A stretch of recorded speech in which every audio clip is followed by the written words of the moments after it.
What's going on, man? Coach Tyler here with Black Diamond Softball and Fitness, and I've got a brand new episode of the Foul Pole to Foul Pole podcast for you. I had a chance to sit down with RT Cantillo.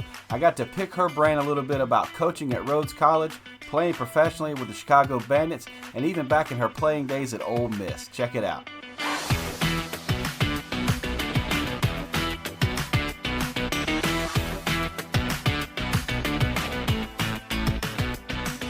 All right, Coach, I appreciate you joining me. I know we've been talking a little bit in the past and we're able to finally sit down and do this thing. How are you doing?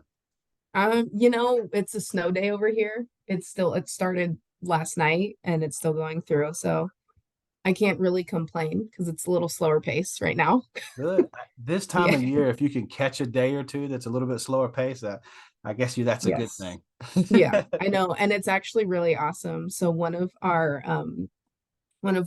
committed 24s, she sent a screenshot of that it's like snowing in Memphis and she's out in California and she's like, you didn't tell me that it snowed over there. I was like, well, I mean, it snows every year. It's just a little more this year, Yeah, but it doesn't stay, and all of Memphis shuts down, so yeah, you won't have anything. So it's not that big of a deal. yeah. I spent some time up in Maryland, and it don't matter how much snow Maryland gets. They're just like, all right, let's go. We're gonna keep going. Yeah, If it's we get a crazy. dusting around Myrtle Beach, if we ever do, or if it Uh-huh. freezes, it shuts down. There's nothing going on.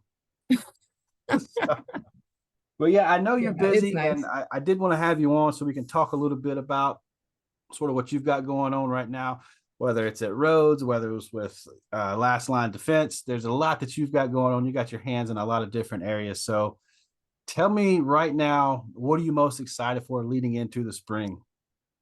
Um, Honestly, it's almost this season is kind of almost like a fresh start for us. And I say that in a sense of, so last year, um, we was our first year kind of taking over or taking the reins for road softball. And it was, how they say the 30, 60, 90. And so we really we're like, okay, well, we don't want to ruffle feathers too much right now, especially Rhodes is a D3. So Mhm. we don't have as much time as as Division 1 schools do with our girls. So we didn't want to run them off um that quick. And I say that quick because with the new coach, like the kids that are on the team now, they didn't recruit us as coaches. Right. So, and that's why I say, we didn't want to run them off that quick. But um, so this year we're kind of excited about a fresh new start and like a culture reset or a culture shift. Yeah. But yeah, I think that seeing where we're gonna be going this season will be a nice little indicator of how things are gonna start. How do you go about helping the student athletes balance between high level academics and playing high level softball? um it's honestly it's kind of, I'm not gonna say it's easy, it's just a little easier being at a high academic school, just because usually they make, there's the chicken again, sorry. I love um, it.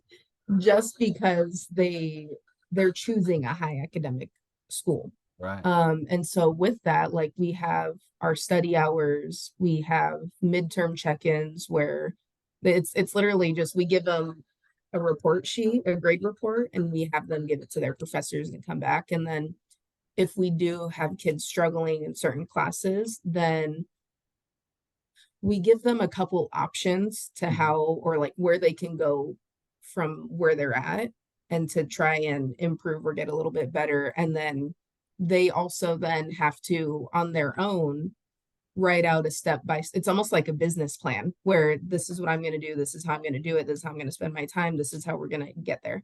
Yeah. So we make them write that and give it to us. But so like we unfortunately have a couple kids that are really struggling after this first semester. And so our in our team contract, if you have below a certain GPA, so like ours is a 3.0, which is really unfortunate because if you're a first year and you're struggling, then that's, that's all you have to go off of. Yeah. Um, so if you have below a 3.0, then you are not allowed to travel, you're not allowed to do certain things and until you get your grades up, because when you choose Rhodes, your academics come first and foremost. Yeah. And then it's softball. And if you're not taking care of one, you can't take care of the other. Right. So Point. Academics, I talk a lot about academics on the podcast and doing whatever I'm doing. And I preach that student athlete, and a student always comes first before that athlete. When these girls are getting to college and they're a part of their recruiting process and they're looking for their proper academics and stuff, as coaches in that recruiting element as well, how much do you pay attention to their majors and looking at their grades and be like, hey, you know what? This may not be an option for you, or this may not be a good option for you because our standard is here and kind of what we're looking at right here is probably not the best fit for you. yeah, that's huge. So typically as far as majors go, we go after your pre-meds, your pre-vets, pre-law. We have a pre-dental basically your pre-professional health in a Right. nutshell. That's usually what we go after. We do, however, have a phenomenal engineering program, and a couple different ways to go through that. It's just not as it's still competitive. It's just not as competitive as our pre-professional health stuff. Mhm. So it's still up there, but typically we go after our pre-professional health. Yeah. But the other things that we look at is we have to know how many AP classes, how many dual enrollments, any your high, advancement classes, Mm-hmm. IBs, APs, all that. Yeah. Because that also kind of comes into play. And then we see where your high school ranks based off of its curriculum. So that's the big one. That's I think that might not be something that everybody understands and gets that the school you go to and the classes that you take, it's not a matter of the grades that you make. You've got to be taking the right courses too before you get to right, me. right, yes. So like even let's say, because it's happened before, so let's say we have a recruit that we really want, and her school curriculum isn't as high or isn't ranked super high on our scale. Rhodes will still admit her as long as they when they pull up the curriculum, they'll look at, did you try to make it hard? So did you take as many advanced courses or all of the advanced courses that your school offers? Did you try to go through a JUCO to do that? So it's not to say that, oh, well, if your high school curriculum isn't good, then you won't get admitted. It's just, it's a little harder and you have to do a little extra work. Yeah, that's such a good point. It's it, every time I talk to the coaches, I always want to kind of get their day to day in season and out of season so that people actually truly have a perspective of what coaches do. And I know it's everyone is unique. So right now, sort of we're preseason. We're what a 20 days, 25 days, something like that out from the start of the season. So kind of take me through right now as these girls are finishing up some academic stuff, finals and whatever they have going on. You're getting more onto the playing field and stuff like that. Take me through, a normal day for you guys, and then take me through, a normal day that's in season as well. So as far, are you asked, is this like overall as a team, what we Yeah, normally just do? whatever you guys are doing, schedule wise when you guys meet up. You got study halls, academics, practices, just whatever. Yeah. Sorry, I'm looking at this because I have my calendar on my phone. I was pulling it up just to make sure that I don't mess it up. So actually this fall was really awesome and a lot better. Last year, well, actually, let me rewind that a little bit.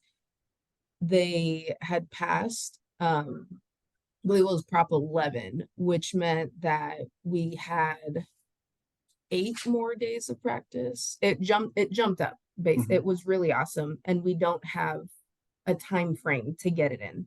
So not this past fall, the 22, fall Hmm. 22.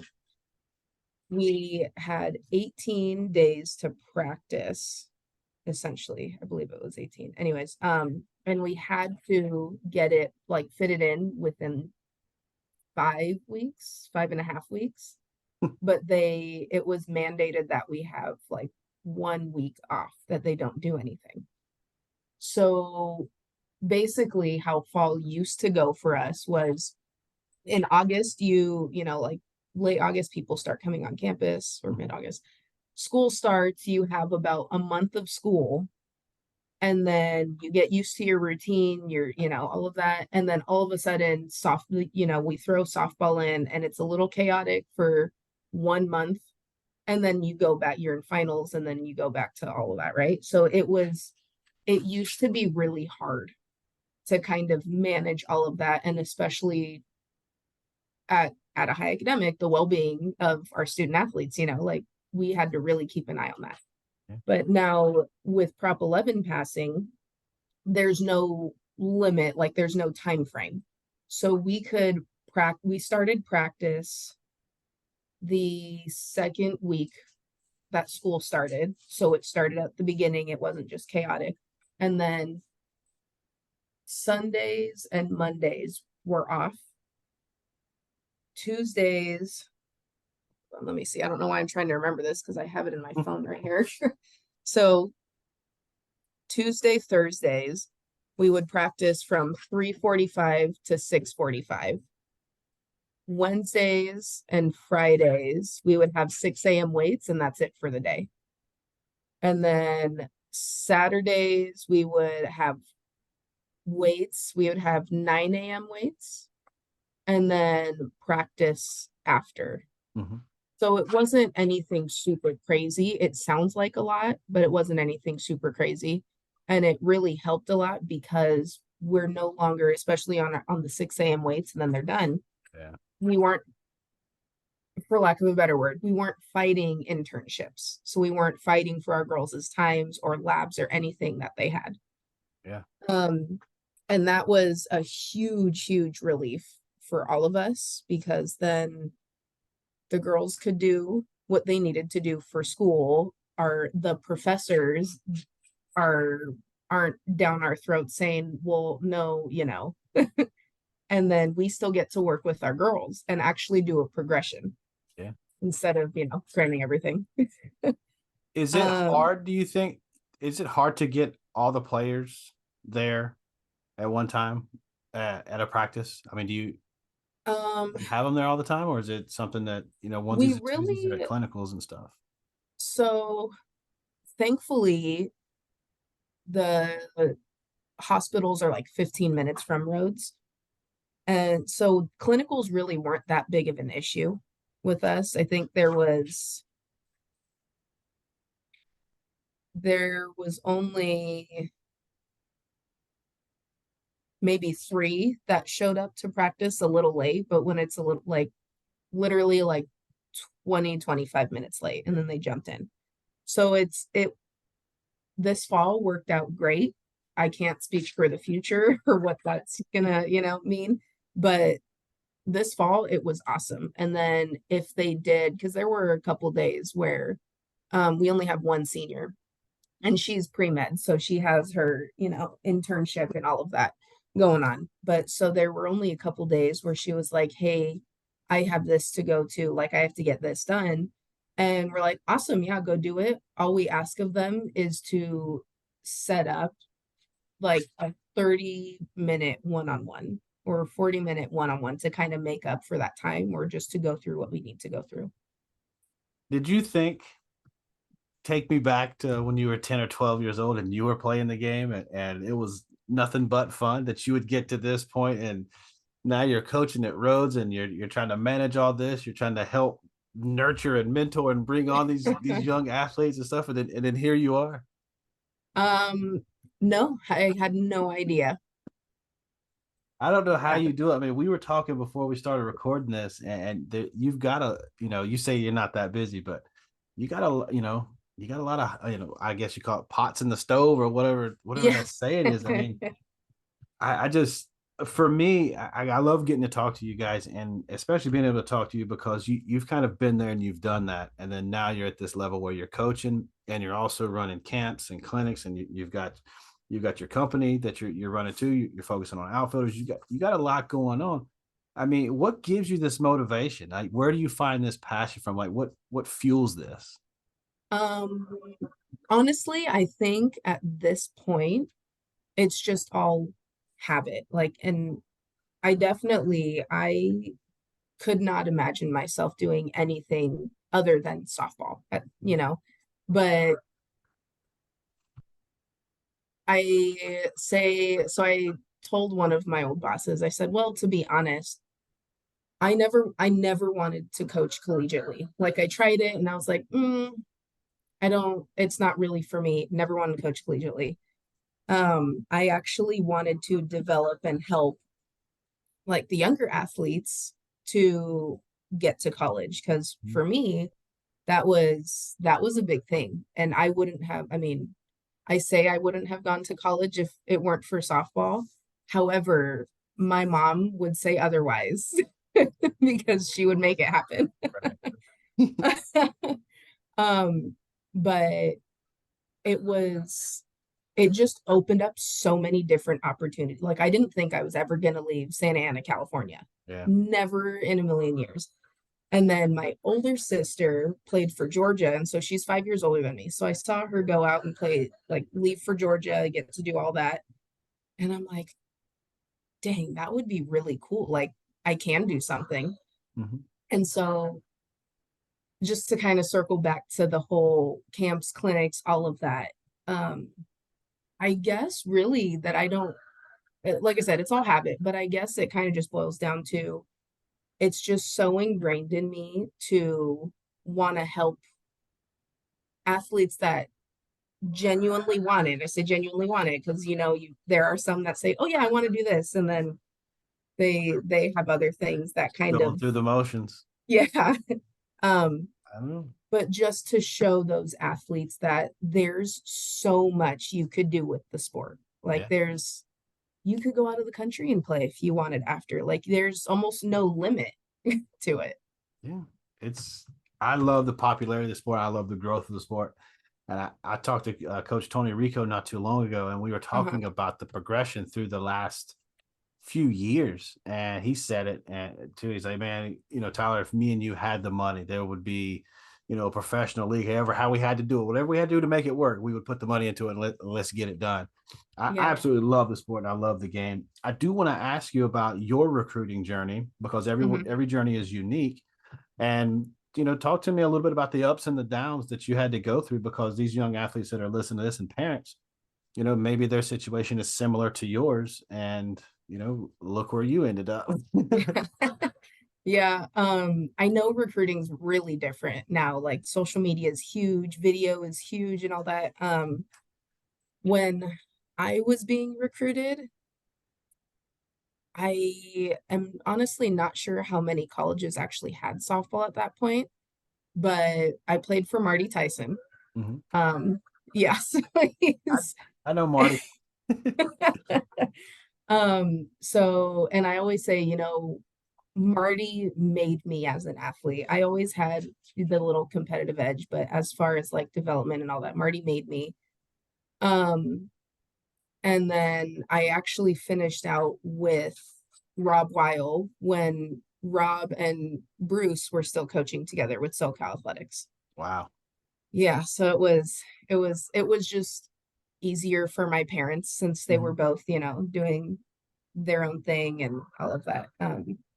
But so my recruitment was I had to send X amount of emails, and it always changed based off of, what schools were coming to what showcase. Right. But So Marty's, I don't know if it's the same now, but how it was when I was going through recruiting was Wednesday nights, it was strictly hitting for like 2.5, 3 hours.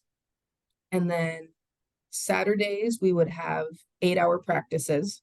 And then Sundays, if we didn't play, we would have 8 hour practices.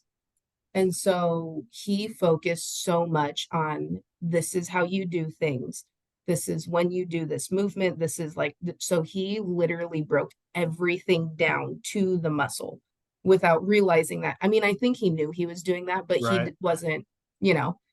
Um, and so his whole thing is no, we need to focus on the athlete. Like you need to be able to sell yourself. Mhm. And so it was super easy it's easy for him to sell his athletes because of how he makes them. And then while focusing on how you go about your business, he was also building the mental side of his athletes. But so it was that. And then once we got to a showcase, it was, hey, you need to send this email, you need to send this email, you need to send this email, or X amount of emails. And then he would give you, so like, let's say 3 schools mentioned me or were like watching me that weekend. He would ask for their cards and then he would give them to us and say, these are the schools that asked about you. You need to keep up with them. It's not on me anymore. And so that's pretty much how our recruiting went. And then obviously it was they invited you to out to camp and you would go out there. Unfortunately, I wasn't able to make any camps because we just didn't have the extra money for that laying around, especially with my older sister at Georgia. So, but that was pretty much how I went through recruiting. It was very like you train, you perform, and then you follow up. Yeah. Yeah. But I mean, I feel like today it's not too different because you train, you perform, you follow up. Yeah. It's just a different delivery. Yeah. You're right. And you see it from the coaching side of it, the recruiter side of it. Um, these girls are doing it somewhat the same, but a little bit different. And like we had talked before we started recording about the camps and stuff. It is important to get in front of those coaches if you can, but college coaches also understand that it could be impossible for that to happen.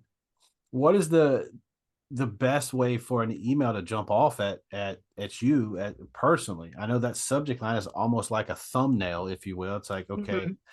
right now we're looking at 2025s. So I'm looking for whatever a 2025 catcher utility or whatever that's going to jump off. So what's some things that you could kind of tell some of these athletes that for you personally, this is something that I would do, or this is something that I look for in an email?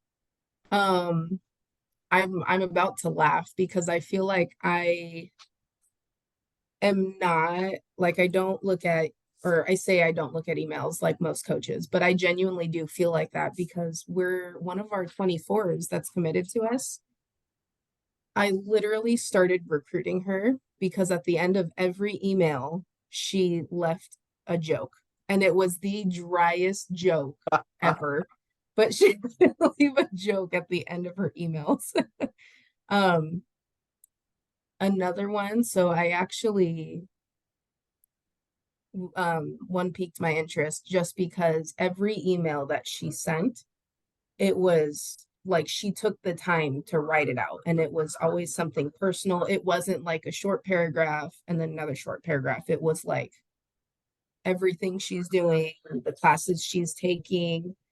Um, I had another kid tell me that she recently tore her ACL, but she has a game plan to get back to it. So it really just kind of depends. Yeah. I guess in short, I really see if their personality kind of comes through their email. But That right there, that answer that you gave me, it just shows that it's not like one thing that, hey, do this and I will see your email. You never know. You could be busy one day mhm, and just thumbing through them and go, okay, I'll get to them eventually. Or you could have a couple of minutes and go through it and you're like, oh wow, check this out. yeah. We my daughters and myself, I coach within the Firecrackers organization. And every Tuesday we do have a meeting where we talk about different things from the head and all the coaches across the country. We talk about things, and we have a recruiting advisory board. And there's always different coaches that come on, and Adam and Greg and Tony, they do a lot of good things when it comes to helping coaches with the recruiting process. And we do talk a lot about emails because that's the easiest form of communication. You may not get any correspondence back, but it's like little things that are proven things that work. And it may not work for you, but it has worked in the past. So it's like this, moving object. It's like an amoeba. You really never know what's going to hit, but that's Yeah. why you continue to do it. So on average, how many emails do you think you get from a recruit or a PSA before you ever actually get to lay eyes on them at a camp or wherever? Um, oh gosh, that's a really good question.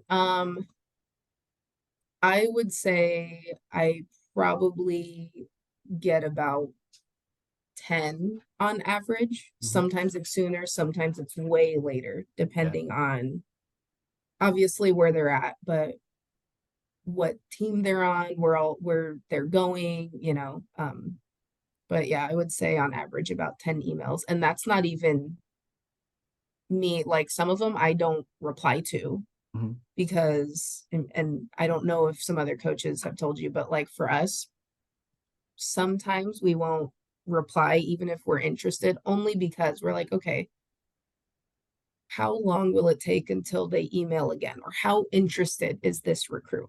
Or Such even if I do reply, it's like, like, are you really pursuing Rhodes, or is this just a copy and paste email? yeah. Um, Such a good point, RT. I swear that's such a it's, good point. but yeah, so sometimes not replying really is like they're seeing if this athlete checks a box. Yeah. Because it's one thing. So of course we all want, the athletic kid, the kid that, is wowing everyone and super flashy. But at the same time, you can get that kid and be really stoked about it. But what happens when a a storm rolls through for them when they're here and they're like, ooh, I am not sure that this is really what I wanted. Yeah. So, it just depends. Like you going back to it really does vary on Mhm. emails and all of that. Yeah. There's not this recruiting thing, man.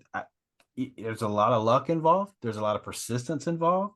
Hmm. There's a lot of hard work involved. And then you can find someone, hey, I sent one email right before I was coming to a camp. They liked me at a camp.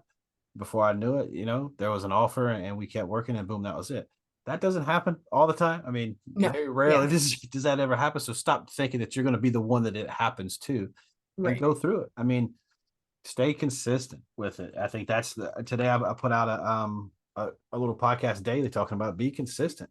I think that's what you as coaches look at too, is like that consistency, like you were saying. Like, how many of these are you going to Hmm. send me before you stop getting, before you start getting tired of sending these emails? But Right. Yes. Yeah. it is, you know, And that even goes for after you get that offer, are you still going to stay in touch, or are you just going to get the offer and be like, awesome, and then kind of turn the other way? yeah, and hold that 'Cause- offer and then go somewhere else. Okay, I got an offer from Rhodes now. Let right. me see what else is going to offer me.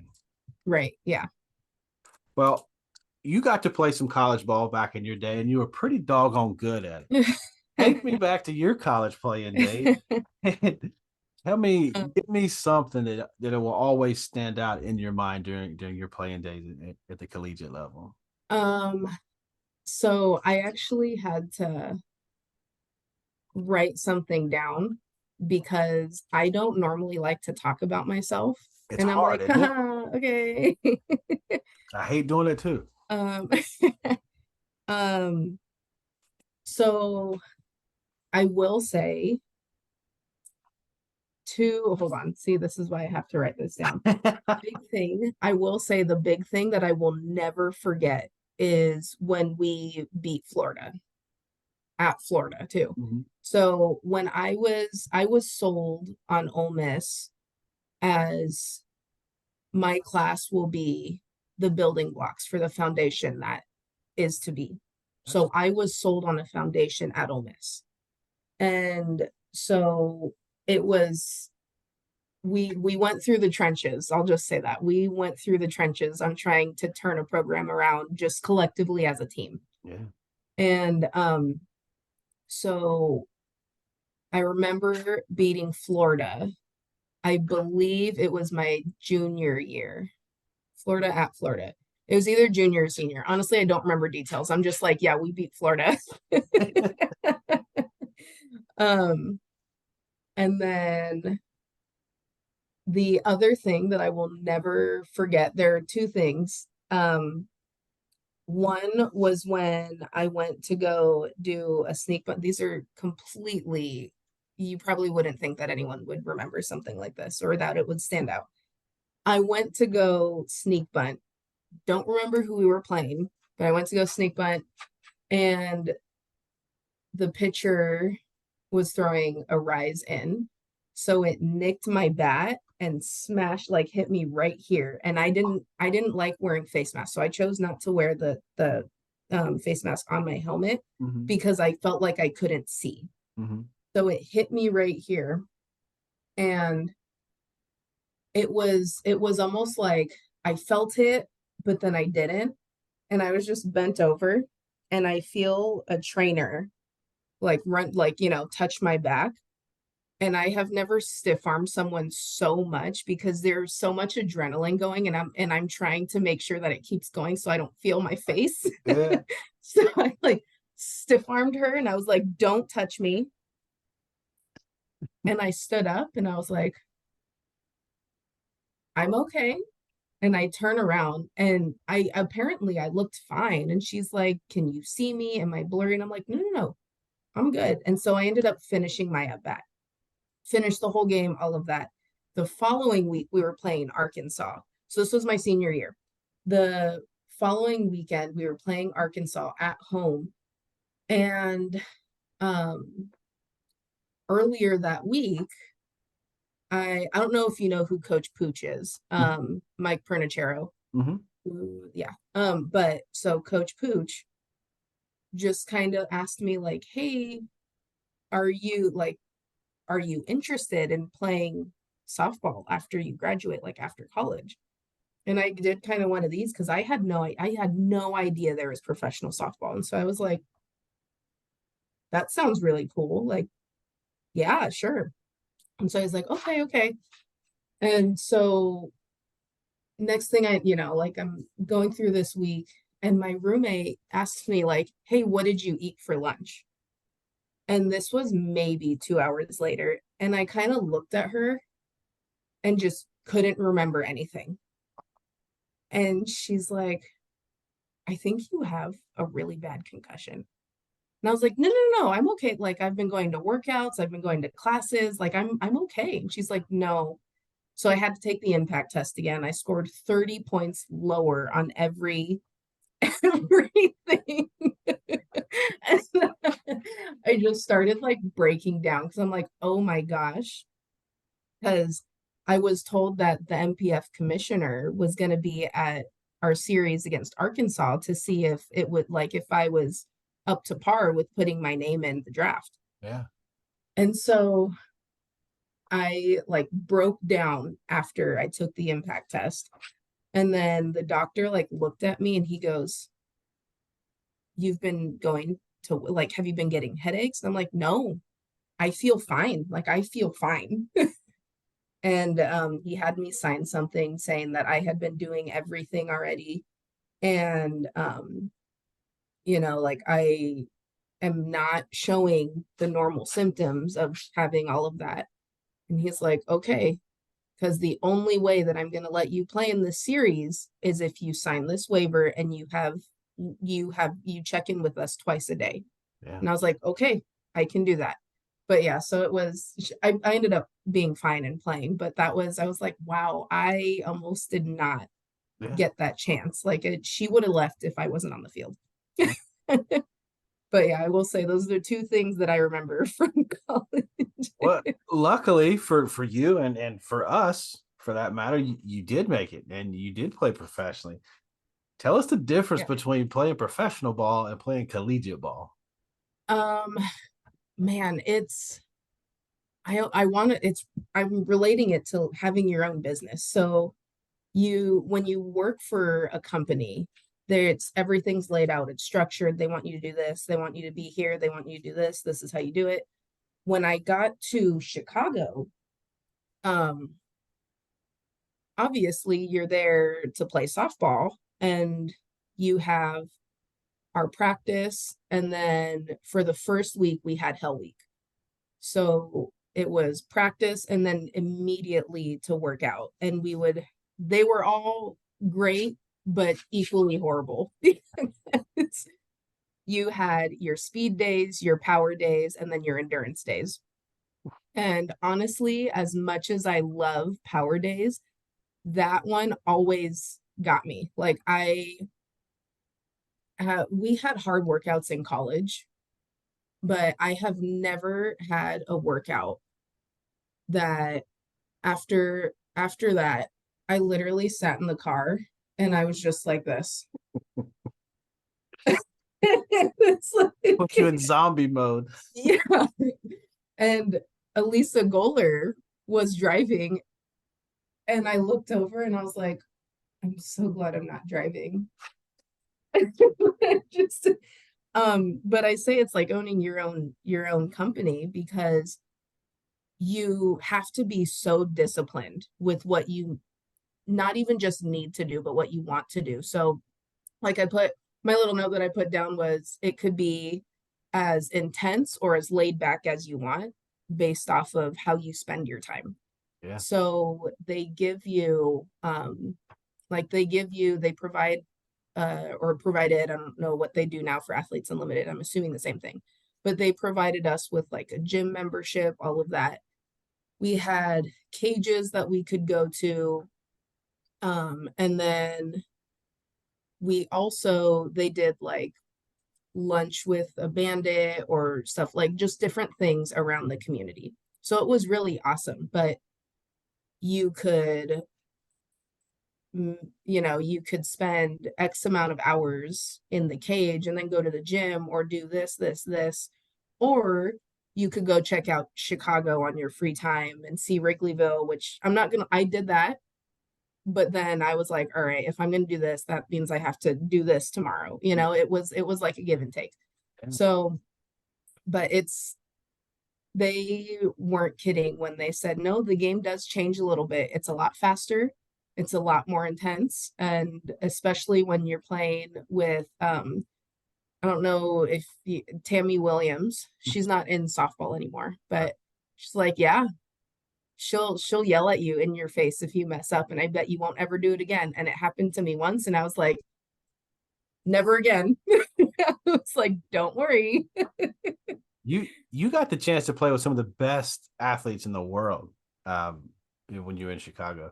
Mm-hmm. Talk about like how different that is when everybody you're playing with and against are at the peak of the peak of the peak. Yeah, they don't skip a beat. Like they do not skip a beat. It's like Brittany Cervantes.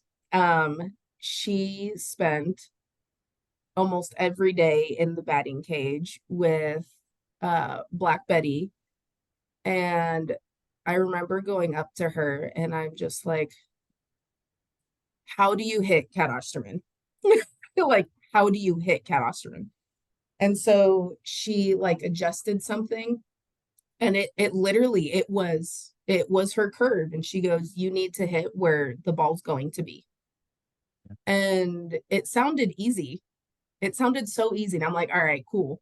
And whiffed so hard. And so it's I would say probably the most important thing was you had to be next level with your reactions and with your vision training. Yeah. Because you could be so stellar at the collegiate level, but then you get to the pros and you're like, oh, I have to I have to do something.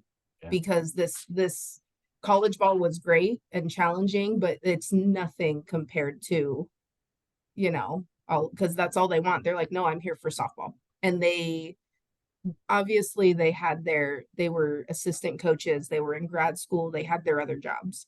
Yeah.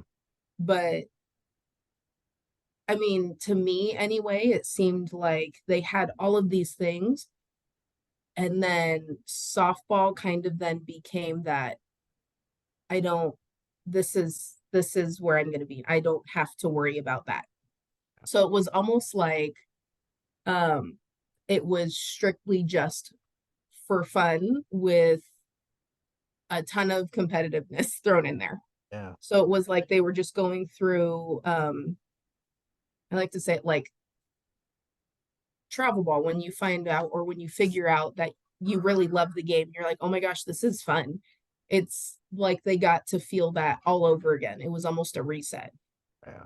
So it was, yeah, they were all completely next level. I Well, was just so happy to be there, and I'm like, I'll figure it out. I'll find out. well, that's it's funny that you relay it back to that same feeling of travel ball because there are different levels nowadays. I know I love rec ball and I wish rec ball was still around. Rec ball has a place, and I think it's just kind of going away. There's really nowhere that they're teaching that where it's so much, it's just all about fun and the kids are playing and they're doing something. Now it's sort of like this traveling rec. And then you have this Right. really uber competitive, top of the line type organizations and coaches that are, like the Alliance or the PGF and stuff like that. These are the kids that are getting identified by the Power Fives and stuff like that. They continue to Mhm. play up in to that higher echelon of competition. Talk about how much competition is that driving force when it comes to trying to figure out what school you want to go to because there's JUCO, there's NAIA, there's D3, D2, and D1. There's a difference between the two. The gap has gotten smaller, but to play college ball, you have got to play some competitive level stuff in your Right. travel days, or you're just not going to make it because the game is going to go by you. Right. Yeah. I like as far as the competitiveness, I think I love to talk about it only because I was at those high levels. I was that. And so it cultivates a completely different drive and not in a negative light either. So like, I mean, you'll come across those I I'm just gonna say it. They're not ready for college. They're not ready yet. Where they are competitive, but it almost brings out the worst in them. And then it becomes a cancer because then, oh well, I should be playing this instead of no, if I and we always talk about, how if someone is playing in front of you, you want to use that to drive you Mm-hmm. like fire me up, but also fire me up, you know? And so it's a very thin line when you ride strictly just competitiveness alone. And I feel like I went a different direction than what you were going, but I'm going to continue. um, because it could be the greatest thing in the world, but if you don't know how to manage through that feeling, then you could tear apart a team. Yeah.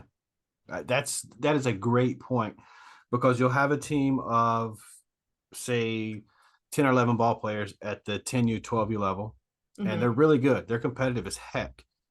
But then when they get up into that 14U and a little bit higher, maybe even 16s or high school level, then it rises up a little bit more because now it's like, wait a minute, there's a Colorado Sparkler, there's a PGF, Mm-hmm. there's the Alliance. Okay, now there's teams right there that would thump us, and we think we're great on our level, our little region, we're doing whatever. Right.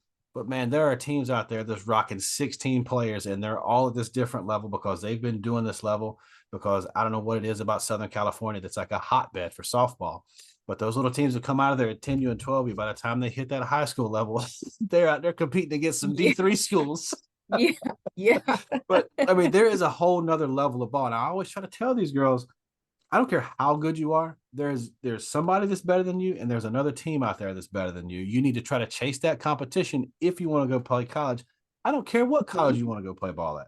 Go play the highest level of travel ball you possibly can so that you're ready for it.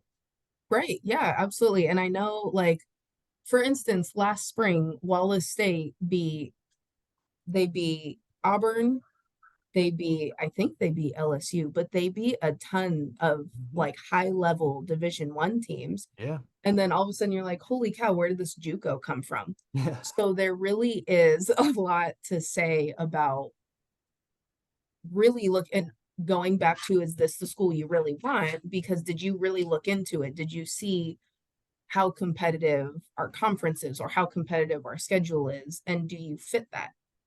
Yeah. There's so much that goes into it. And I do this whole podcast thing just to either help parents, help players, or help coaches understand that, man, I know you know a lot about the game. You wouldn't be in the game if you didn't.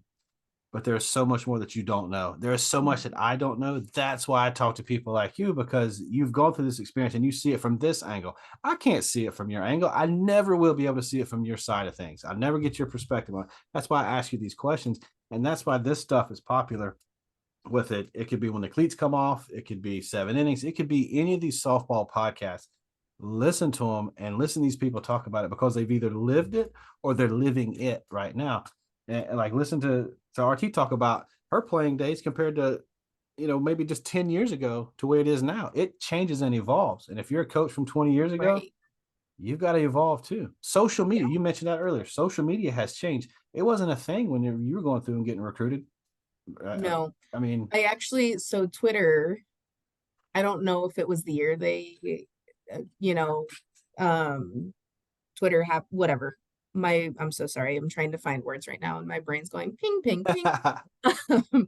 But so like 2012, mhm. my teammates were like, "Oh, RT, do you have a Twitter?" And I'm like, "What the heck is Twitter? What is this?"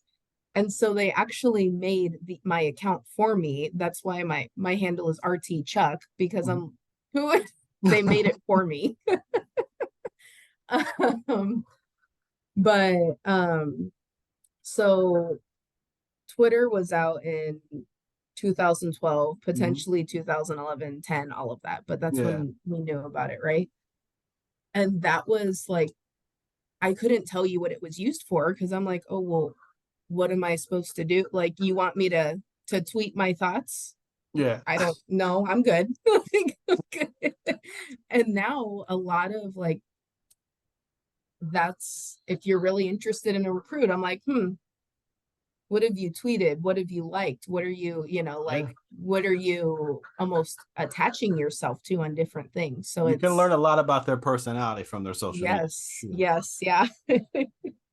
That's I talk to my girls. I do coach a firecrackers team out here in Conway, South Carolina, which is a lot of miles away from the home base of the firecrackers. But I talk to the girls. We have our Tuesday meetings and we talk about that social media. We talk about different things. It's like, look, we have this big brand, and it could be the Bombers, it could be the Athletics, it could be whoever.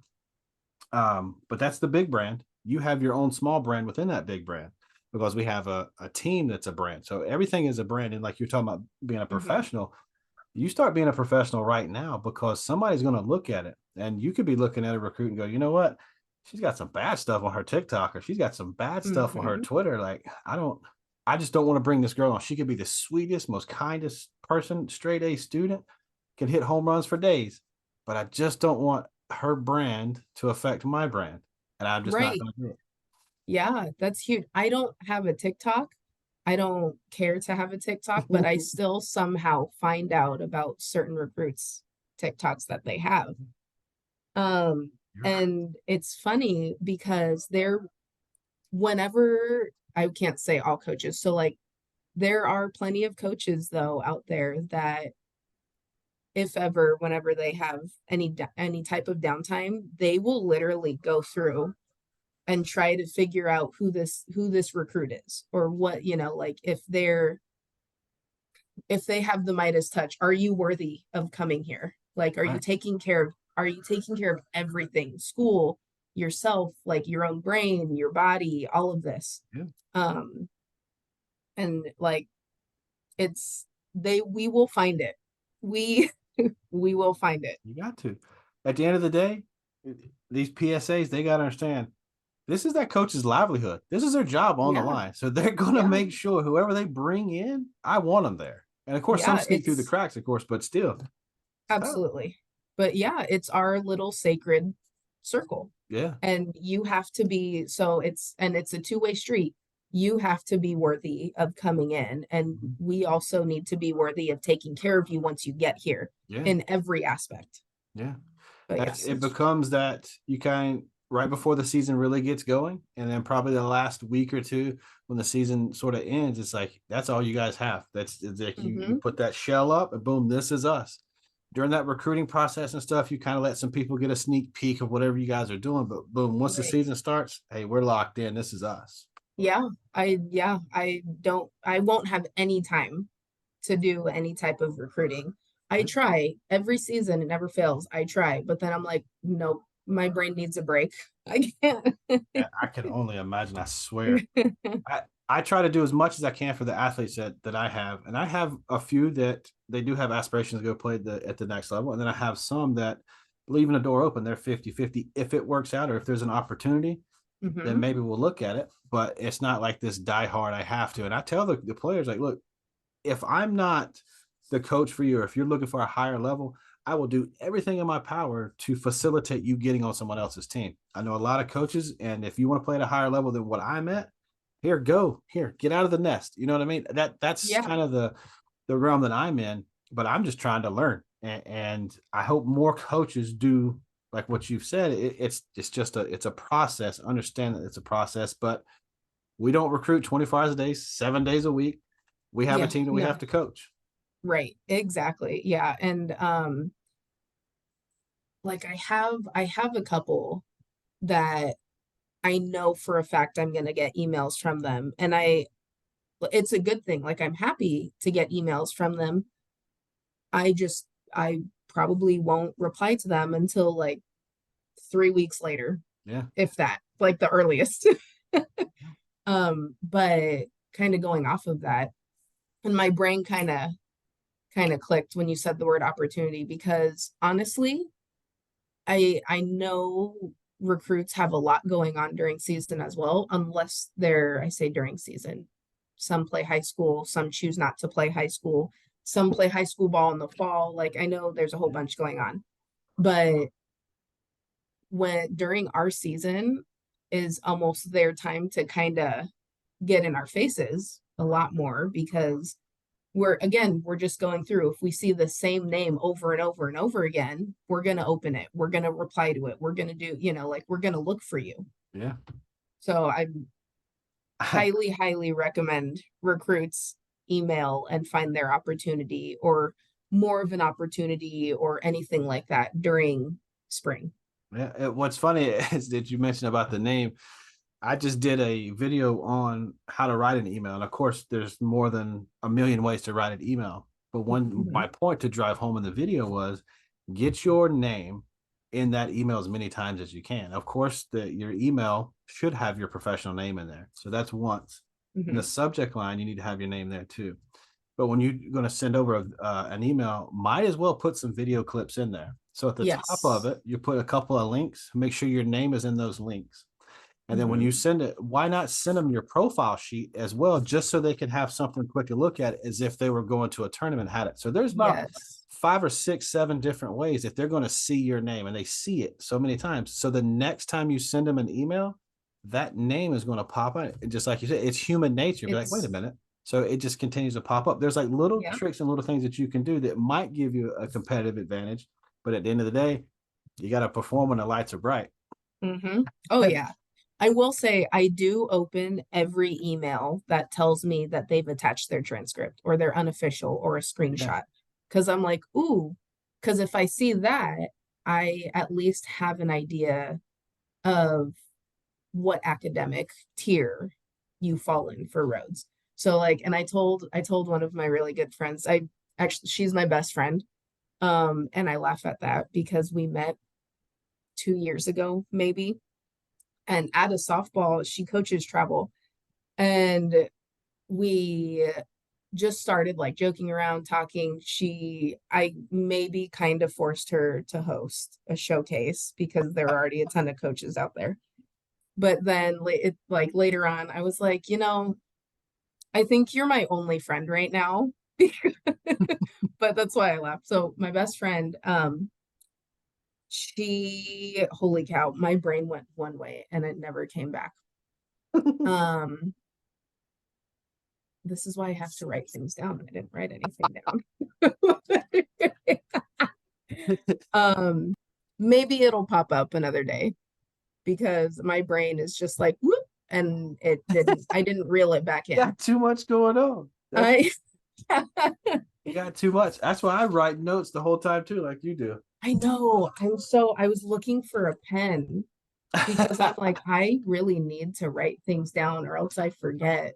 Like even so, Arbino writes down our practice plans and all of that. Mhm. And she prints out three, one for her, one for me, and then one to post up in the dugout so the girls can see what we're doing. And you can see on mine, it's like scribble, scribble, scribble. This is what we need to do. This is what we need to do. Got to keep making those notes.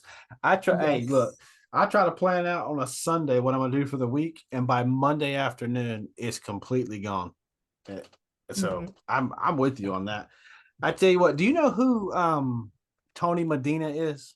You know that Yeah. Oh my he's a, gosh. he's a good friend of Such good mine, energy. and Yeah. he is a legend when it comes to defensive drills and stuff like that. Yes. He is. I met him through Heath Miller, who is a coach out of North Carolina for the Firecrackers, and they were buddies. And then Heath kind of introduced us, and now me and Tony chat not as much as I would like to, but because he stays busy too. But he's coming out here. We're doing our Firecracker Day, and out here in South Carolina, and he's coming out. It's a big time deal. So I will be. I'll let him know Hey, that I that talked to is you. awesome. Yeah, I actually did his like conditioning portion before his defensive stuff for a while. Oh wow. Super awesome. Yeah, I figured you knew him being from Southern Cal, and yeah. I figured. I mean, how He many? actually was someone that there were multiple people that encouraged me to start training outfielders. Mhm. Um, just I couldn't remember how I I gotta. coached for I'm gonna take a what picture happened? while you're talking so I can send it to Tony. He's like, Oh, okay. go But ahead, keep talking. so I started coaching travel for Explosion, and I was in charge of one team's like man I say in charge, managing hitters for one team because they go to their own hitting coaches. And so I was managing that for one team. And then I was in charge, I eventually became in charge of training all the outfielders in that organization. And so I I forgot how I ended up getting connected with Tony, but ended up getting connected and I would drive out to where he would do his defensive and Mhm. just come out an hour early and do like conditioning stuff, which was really awesome because even to this day, like I still do some of the fast twitch reaction, like fast twitch muscle stuff that Yeah. I started to kind of for lack of a better word, started to study whenever I would go out there because I'm like, oh yeah, female athletes are naturally slower than male athletes just because that they don't have the muscle that male athletes do or they don't so it's you have to work a lot more fast twitch stuff. But yeah, so Tony's awesome. I really like him. He He's a tries good dude. to. He'll introduce you like people all the time. He tries to connect so many different people. It's crazy what that dude does. So I Mhm. figured at some point you've got to know. You got to know who he. Yeah. And I love that he connects with different coaches and he's like, yeah, I'll show you what I do. I'll show Yeah. you why I do it. I'll do this. And yeah, I'm so pumped that he's still doing all that too. Before we get out of here, just give us a backstory on Last Line. That would be cool for me, so I can share that for you. So it started out as I would only train outfielders just because like when I was coaching for Explosion, Greg Borzilleri, who I worked directly with, he was like, I think you need to like really start doing this. Mhm. And then and one of the other coaches, Brian, his daughter, I was coaching his daughter at the time, and his daughter was an outfielder. And I had worked with her like just during practices and whatnot. And he's like, no, RT, you really need to do it because that's the first time that my daughter has gotten any type of actual instruction on how to be a better outfielder. And at first I was like, I don't, like, I don't know. I'm like, not sure. And so they pretty much convinced me to just jump in the water and do it. And so last line defense came up because that's gets through the infield. What do you have left now? Right. So it's just outfielders. And I always tell them, like, hey, you literally have to be your pitcher's best friend. So you need to be the golden retriever of softball. Yeah. You need to see ball, go, like sprint, whatever. And so that's pretty much how last line defense started. And I still work with outfielders. It's just not as consistently as when I was out there. And I use it to, like, I used to go travel around in different areas. I used to go down to Louisiana a lot and run clinics and all of that just throughout Louisiana of just outfielders. So it was really awesome. I don't do that anymore. But now, like, I'm gonna be doing recruiting stuff. I say recruiting. I'm not allowed to be a recruiter, Right. but like just bringing college coaches to a specific area that Right. I'm going to go through there. Um, but yeah, so that's pretty much a summary of last line defense and how it started. That's what's and it sounds to me like it started organically, and that's why it's a success because it's nothing that was like forced. It's like, hey, there's a huge need for this because there's so much put on like outfield as a punishment or whatever. But man, if you can Right. start to get these kids understanding just by looking at a batter and you can get a read, just a little bit of a read, not like a huge tell, like we're playing poker here, but Mm-hmm. you can kind of see, what the pitch is going to be, and you can kind of see how that batter is setting up or that swing, whatever, and you can get a half of a first step. It makes all the difference in the world. Oh yeah, absolutely. There are a bunch of little tells that they could either be the easiest part of outfield or the hardest part. Like for Mhm. some people, it might be they're not the fastest. Mhm. So the hardest part of outfield for them is training to be quicker than, Yeah. or training to be almost a half a step faster than, someone who's just naturally faster than them. Yeah. But yeah, so it's a very meticulous way of training, but it's it's worked. My outfielders cover a lot more ground now. How much do you love the game of softball? What does softball mean to you? Ooh, that's a good one. So I feel bad because sometimes I don't know how to answer it. Mhm. Um, honestly, I I can't really place how much the sport means to me, but I've tried, I've tried to like, oh, well, I'll see if I'll try this career, I'll try this career. Cause I was one of those that I only ever wanted to be a pilot when I was growing up. And so, and I wanted to be in the Air Force. So I wanted to be a pilot in the Air Force. That was my goal. That's what's up. And I talked to the officer and he asked about like, oh, well, do you have any medical conditions? And I said, yes, sir. I'm epileptic. And he looked at me and he goes, you could never be in charge of a single person. Like, no, at this time anyway, no military branch will ever take you. Like, I'm sorry, but we can't, you're a liability. Right. So that happened my freshman year in college. Um, and so after that, I was like, this is cool. What do I do now? You know? Um, but so after I graduated and all that, didn't really know what I wanted to do. And I was like, okay, well, I know like I can study up on how to train athletes and different athletes and all that. And then after a while, I'm like, okay, well, I'm gonna go on an interview for this job. I'm gonna go on an interview for this job. I'm gonna just kind of get a feel for different things. And I kind of put softball, like push softball aside a bit because you know what they tell like, oh, you can't do softball for a living. You know. And to be fair, it wasn't my parents that told me that. It's just like people in passing are like, oh, you can't do softball for a living. But whenever, and there was a job that I took, and I kid you not, we did. one day, and they asked, it was getting to know getting to know the new team, because I want to say there were like three of us that they had hired. And so we did this getting to know your team. And after that session, I immediately went up and I said, I quit. I can't, like, I'm sorry I wasted your time, but I can't do this. Talking about getting to know your team and all of that, it will never, for me anyway, it will never make me feel how the sport made me feel. Yeah. And so that was like, I don't know how to explain it, but that's about how I would sum it up. So I've never looked back. I've never looked elsewhere. Like, no, because I literally don't see my life without softball. That's And powerful.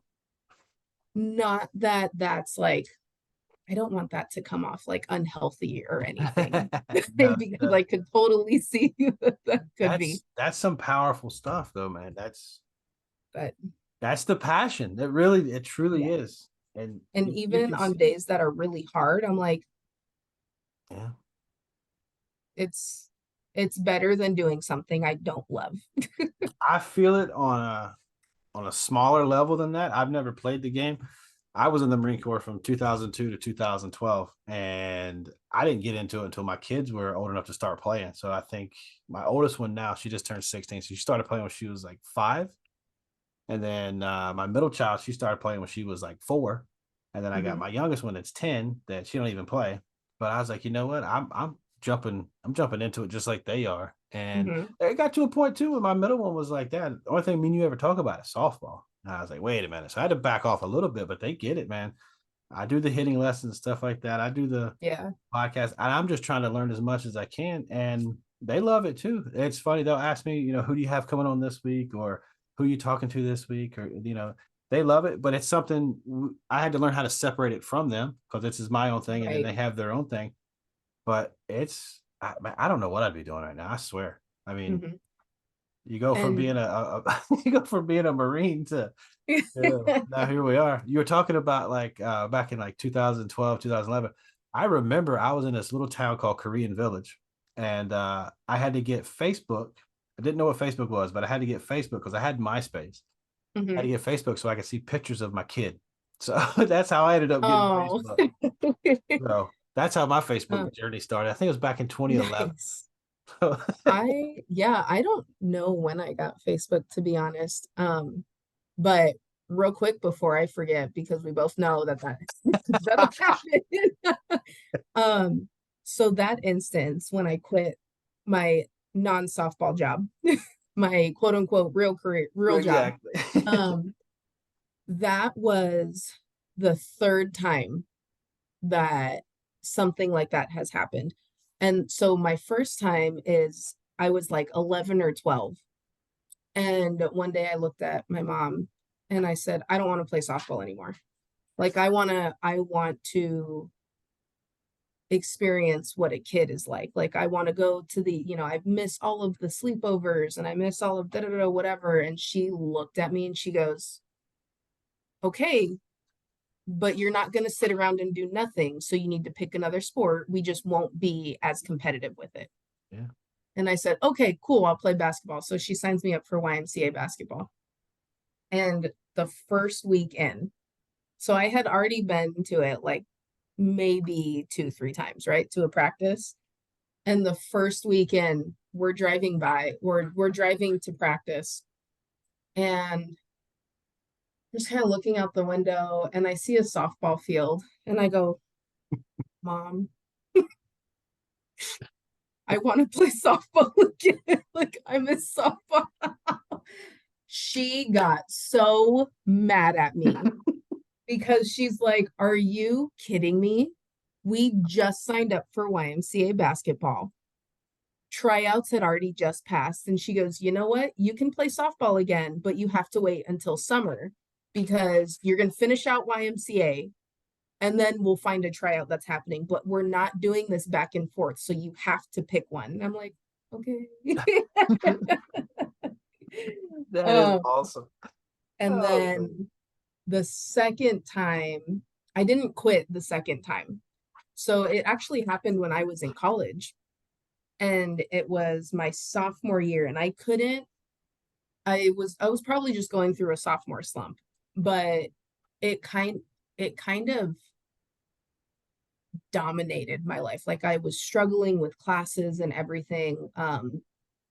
And the only way I could describe it was whenever like it the softball field felt like prison for me because my scholarship was strictly softball. So if I didn't perform, if I didn't do, then my scholarship was going to get taken and I can't afford college. So then I was going to go back home and I just kind of let that spiral out of control.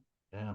And so there was like it, and it happened for a long time. It wasn't something that just like, oh, it was just that one day or it was just that one week and then it disappeared. Like, no, it stayed for a couple months. Wow. And so I was talking to someone about like, oh, well, maybe I'll transfer. Maybe this really isn't the place for me. Like maybe I'll transfer. And I don't even remember who I was talking to, but they're like, well, do you like Oxford? I'm like, yeah, it's a really cool place. Like I really enjoy my time here. And it's close to Memphis. That's has, if Oxford doesn't have it, which Oxford was not what it was now. Like they didn't have all those things. um, but so I'm like, Memphis is close, but I get like an actual small town, like college town feel. Mhm. And she said, okay, do you like your friends outside of softball? And I'm like, yeah, oh my gosh, I love them. They're great. Okay.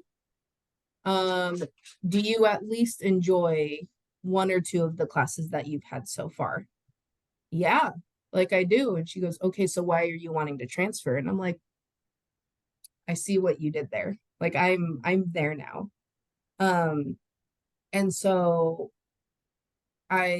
she was talking me through things and she was like, no, like it all stemmed from a bad grade that then like the domino effect, a bad grade.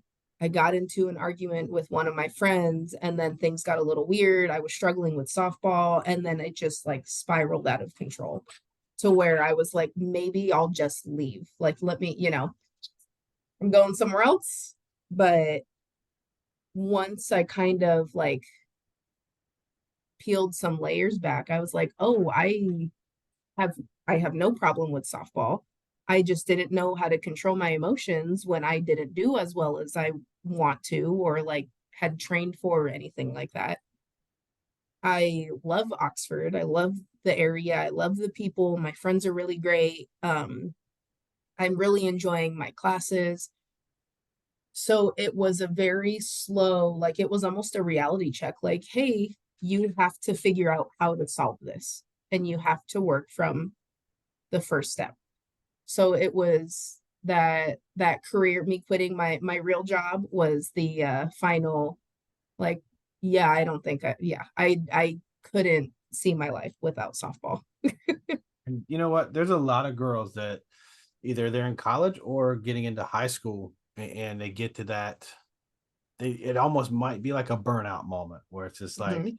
you could have a bad grade or whatever, maybe an argument, a bad couple of days at the office, and it's like, okay, well, why do I even play this game anymore? And then you start trying to look at everything, and you're just like, all right, I'm out. It's Mhm. that's a real organic feeling that a lot of girls. I hope more and more they're able to talk about it Right. from your experience. It's like, look, it's not as bad as you think. Just take a step back and reassess everything that's going on and see if it is truly that bad. Now, if it is, of course, you got to take your proper steps, but Right. kind of get out of the situation a little bit. That's big. Mhm. I'm glad you mentioned that. So Yeah, I mean, I have no I talk about it often because when people talk about burnout or like they're not sure about softball anymore, I'm like, okay, well, why? What's really going on? Like what's really happening? Without, because I'm not a therapist. I'm not trying to be a therapist, but so my little sister one time, she was playing for Grand Canyon and she's like, you know what? I think I'm depressed. And of course that's like a huge like, whoa, hold on. Um, and so I'm like, okay, well, what happened? What's going on? And she kind of broke it down for me and I'm like, okay, things are gonna happen, whether it's softball, school, family, relationship, anything. Things are gonna happen that are going to upset you. And when they upset you, you have to let yourself feel it and acknowledge it. But if you just kind of let yourself sulk in that, like, this isn't great, and seep into other aspects of your life, then yeah, I've been there. And it's a long way back if you don't stop that trickle effect early enough. So I always like, I'm really grateful for Rhodes. They bring in a sports psychologist every Monday. And I know they're trying to get her to be full time, but she has her own practice. Yeah. So, but yeah, they actually are really good about offering different avenues for not even just athletes, like just the students in general, because that's a lot, man. it's yeah, and having to navigate through maybe a feeling that you've never felt before, or like a different level of a feeling that you've never felt before, or that you've had before. So it's I we talk about, hey, you got to train, you got to do this, you got to do this, you got to take care of your academics, but you really do need to kind of manage the emotional side of it. And then once you do that, honestly, it makes you a better athlete too. Like, I couldn't tell you how much that helped me after, once I figured it out, where I was mentally in a good place. And so I was like, yeah, literally nothing can tear me down now. Like, I got this. That's a great feeling to have too. As bad as it feels, like you're just like looking up and it's just like it's all bad. Once you get over that a little bit, it's such an amazing feeling. I know what you mean. I've been there. Yeah. You know what? These student athletes, they're getting away from mom and daddy for the first time, and it doesn't matter if they live right across town from you. Grew up. I mean, they're there. I mean, we're looking at them. They are young adults. Yes. But they're on campus. They're away from mom and daddy to a certain extent. Their decisions, they're living with their decisions now. You know what I mean? Like, hey, Yeah. what am I going to eat? When am I going to go to sleep? When am I going to study? There's a lot, these personal decisions, and it could get overwhelming when one or two of those decisions don't work out the way they thought it would. And then, like you said, it's a snowball effect, and then that trickle effect, and you're like, oh man, it's rough. Yeah. Oh yeah. And it gets out of hand pretty quick, but well, it's college. You're supposed to experience those things. I mean, you're not supposed to be perfect. That's, I talked to a couple of different, I talked to Valerie Austin. She played at Minnesota, and then now she's a certified mental performance coach, and she does a lot of different things with the Army. And she comes on the podcast quite a bit. We talk a lot, and it's like, you know what? They're kids. They are going to mess up. We try to help them not make these big bad mistakes, but we've got to let them make their mistakes, and that's how they grow. And then eventually they're teaching from their experiences, like you and I. We've got to live and learn. Oh yeah, absolutely. Well, it has been a lot of fun. I've kept you on here longer than I told you I would, so I do appreciate you coming on here. I would love to have you on in the future again, maybe during the season if you have a few minutes, or after the season. I'd like to talk to you about how everything kind of went. Cool. Yeah. Thanks for having me on. I really appreciate it. Absolutely. It was really fun. I'm sorry that I kept talking to now it's an hour and a half later.